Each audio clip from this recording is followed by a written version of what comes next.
Strawberry blossoms, one and all. Lurking berries ripen red, then will hang on every stalk, each within its leafy bower. And for that promise, spare the flower. William Wordsworth's poem Foresight was written 200 years ago, yet his words in praise of the strawberry are as fresh today as ever. And what could be sweeter than a newly picked strawberry, scarlet and sumptuous on a crown of green, begging to be savored? Once a seasonal fruit, strawberries are desired and available year-round. From winter fields in Plant City, Florida, to sweeping ranches in the valley along the shores of Monterey Bay, California. They're grown on the windy plains of Texas and in the dirt of old Carolina tobacco plantations, on Flint Rock hillsides in Oklahoma, and You Pick 'em farms in New Jersey, and lots of places in between. No matter the size of the crop, from massive coastal farms to small family fields, strawberries are still picked by hand, one by one, often by hard-working immigrants chasing the American dream.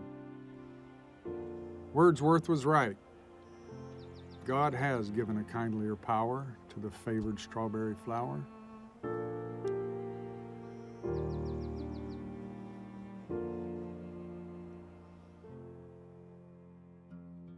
The strawberry is a masterpiece among plants, bountiful and able to adapt to variations in climate and soil.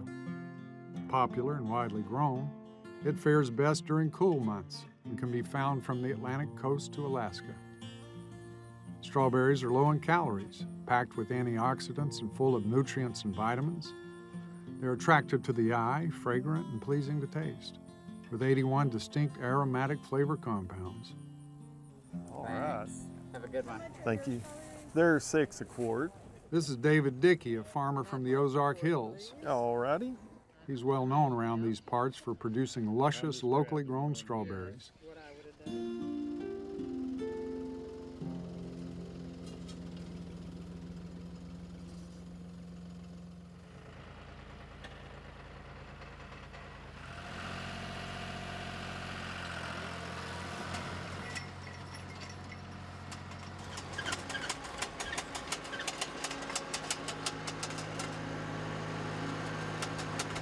Farmers like Dickey are a rare breed. They produce less than 1% of the strawberries grown in this country.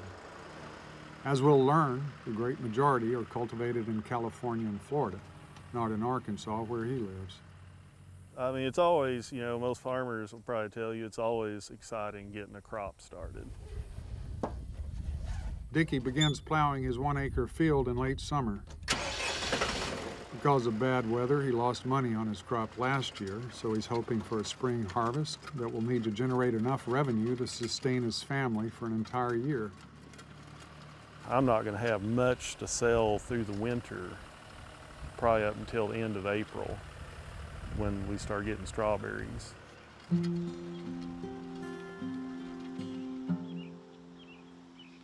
There's not a fruit more flavorful than a freshly picked strawberry. Horticulturalist Dr. Kurt Rome directs a program to improve the sustainability of strawberries, from production through the supply chain to consumers. The strawberry species are found on essentially every continent of the world. The strawberry was very important in iconography in Europe, starting from the Dark Ages through the Middle Ages, and was used quite a bit in Renaissance art. It was particularly associated with pictures of the Madonna or Mary, and so often became a symbol of innocence, purity, and renewal.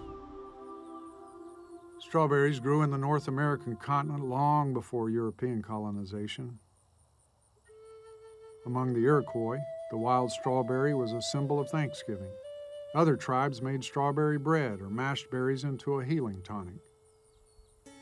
Roger Williams, Puritan leader of the Rhode Island colony, wrote in the 1600s, "This berry is the wonder of all the fruits growing naturally in all these parts."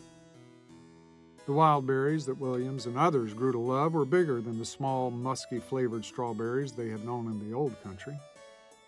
Virginia plants were shipped to Europe, favored in French and English gardens.